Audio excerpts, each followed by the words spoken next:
The DJI RC controller is an ever popular piece of kit for drone users. Of course, it is compatible with the DJI Mini 3 Pro and the two drones over my shoulder, the DJI Air 2S and the Mavic 3 series. But DJI have launched a new firmware version for this piece of kit, offering some improvements. So basically on this video, I'm going to be reviewing exactly what those release notes do exactly say and flight testing it with the DJI Mini 3 Pro to see whether it's something you should comfortably install. So let's get into it. Now, if we take a quick look at the release notes, DJI are advising that they have optimized the flight recorder and fixed some known bugs. Now, quite frankly, as far as I'm concerned, I've really seen no real issues with the flight recorder. There was some previously where the flight recorder was reading in Chinese, which is quite an interesting one, but I believe they did fix that a couple of updates ago. But it is well worth mentioning that when you have a mobile phone, for example, before you generally bought an item like this, the way a mobile phone works is, of course, running on the Android or iOS operating system.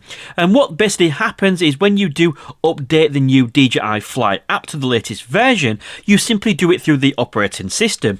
Now, with a piece of kit like this, even though it does run on Android, of course, there is no direct way to just simply update the DJI Fly app version. Now, DJI have just recently released a new version of the Fly app, which is 1.9.1, which of course is superseding 1.9.0. So just to bear in mind, guys, that when we are updating the DJI Fly app on this controller, it doesn't necessarily mean that they are actually making any huge major changes to this controller. However, because of the way this kit actually works, in order to update to the latest DJI Fly app, we do actually have to have a full firmware update, and that's exactly what I consider this update to be.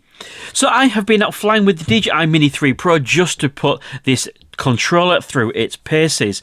Basically what we're testing for is overall stability, whether we can screen record and it doesn't slow down, it doesn't crash, whether the compass does exactly what it should be doing without any additional calibrations, whether everything is recording to the controller as it should, and of course I can tell you it absolutely is. Now, of course, as we're flying along, we do have to ignore the elephant in the room. Yes, my DJI Mini 3 Pro lens has fogged up, a pretty standard feature, and at some point I will get my drone back to DJI for them to rectify this problem. It is a known problem, and many of you have had the issue resolved under warranty just by sending your drone back. So if you are watching this and your lens is doing exactly what mine is on the video and it is fogging up when it shouldn't be, basically just raise a ticket with DJI and they will sort it for you. But overall, testing the controller, everything does seem to be working exactly as it should. Doing some basic flight tests just to make sure that all the controls are working. These, of course, are standard tests that I have established when I do my videos just like this one. Now, as I'm flying along, just a quick mention to you guys, I do a lot of the testing of these firmware updates and app updates. So if you find that is something you might be interested in, please do hit that subscribe button and the bell notification so you are alerted whenever I post one of my update reviews.